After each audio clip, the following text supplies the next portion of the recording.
जैसा कि आप सबको पता है कि शहर में जो हमारी सफाई व्यवस्था है वो पूरे तरीके से चरमराई हुई है और जगह जगह से सफाई को लेकर के हमारे पास शिकायतें भी आती हैं। उनका निवारण तय समय पर नहीं हो पाता है। अभी पीछे कुछ मीडिया के द्वारा अखबारों में एक खबर भी आई थी कि किस तरीके से खरखोदा में जो सफाई ठेके हो रखे हैं उनके लोग एआई के माध्यम से सफाई दिखाने का कार्य करते हैं, जबकि ज़मीन पर सफाई नहीं हो रही। इसके अलावा शहर में करीब 3 सफाई ठेके हो रखे हैं, जिनमें 2 ठेके शहर में जो है स्वीपिंग के हैं और एक ठेका जो डोर टू डोर है हमारा, जब जिसमें ट्रैक्टर आते हैं कूड़ा उठाते हैं वो ठेका है। तो अभी जो ठेके होते थे ट्रैक्टर वाले डोर टू डोर वाले वो 1 साल के लिए होते थे।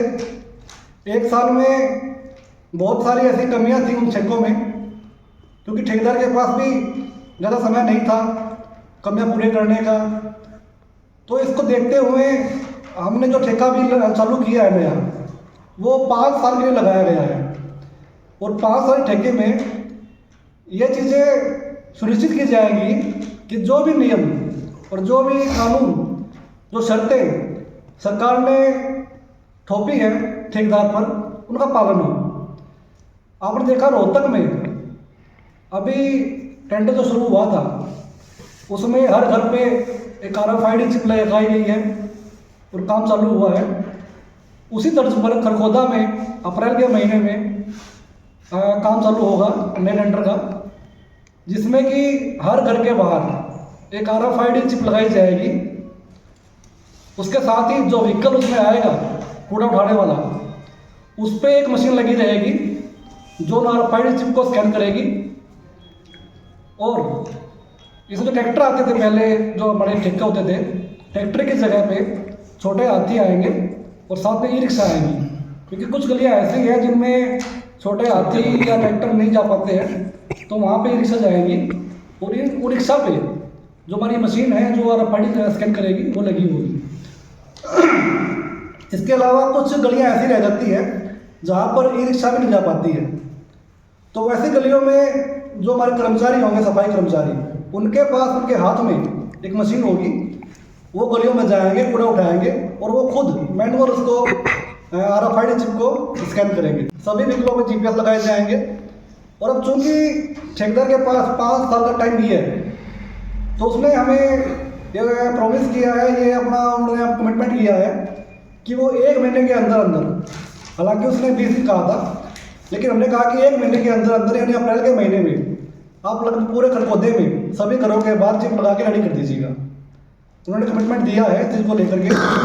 तो हमारे जो सचिव यहाँ पे है, सेक्रेटरी है, उनसे भी हमने अपील की है कि इस बार, क्योंकि टेंडर बहुत बड़ा है, टेंडर 5 साल के लिए है, तो इस बार कोई ढिलाई ना इसमें की जाए और रोहतक की तर्ज पर यहाँ सफाई करवाई जाए, ताकि आगे आने वाले वक्त में लोगों की जो सबसे बड़ी समस्या है सफाई को लेकर के वो दूर हो सके।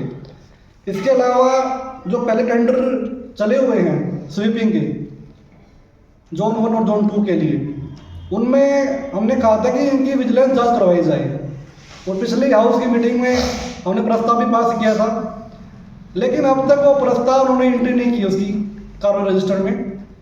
हमने आवाज़ उठाई अपनी, उन्होंने कहा कि ये प्रस्ताव जो है अवैध है, अमान्य है। तो हमने उनको लिख के दिया सचिव जी को कि जी आप हमें लिख के दीजिए कि जो प्रस्ताव ने पास किया है कि इसकी जांच करवाई जाए वो अवैध है, वो अमान्य है और हाउस के पास कोई अधिकार नहीं है प्रस्ताव पास होने का। ये हमने चिट्ठी लिखी थी 16 तारीख को, 16 मार्च को, और आज तक इसका कोई जवाब हमें नहीं मिला है। तो ये लोग अपनी मनमर्जी से जो प्रस्ताव को पास करना होता है उसकी एंट्री करते हैं, जो नहीं करना उसकी एंट्री नहीं करते हैं। तो फिर हाउस की यहाँ होने ना होने की कोई सीमा ही नहीं रह रही है, कोई वजूद नहीं रह गया है। अगर सारे काम उनको अपनी मर्जी से ही करने हैं तो फिर हाउस क्या करेगा। तो हमारी मांग है कि जो भी हो, टेंडर शुरू होने वाला है और आप सख्ताई करके और इस जो भी नियम है, जो भी ये कायदे बनाए गए हैं टेंडर के लिए, उनकी पालना सुनिश्चित करें और ये जो जांच करवानी चाहिए विजिलेंस की वो करवाई जाए। धन्यवाद। ऊपर से ही उनकी होगी, तो इसमें अभी जो है गुंजाइश कम रहेगी। हालांकि जो ठेकेदार होगा शायद उसके बाद कुछ ऐसा कुछ तरीका हो शायद बचने का, वो हम देखेंगे जब काम शुरू होगा कि कैसे काम करता है वो। लेकिन इसके लिए जो मॉनिटरिंग होगी वो काफ़ी बढ़िया हो चुकी है RFID के माध्यम से, रोहतक में चल रही है और उसका रेस्पॉन्स काफ़ी बढ़िया मिला है हमें। क्या पार्षदों के द्वारा भी मॉनिटरिंग की जाएगी इस दौरान? ये सारी मॉनिटरिंग ऑनलाइन होगी और सारा जो डाटा होगा वो ऑनलाइन पोर्टल चढ़ेगा।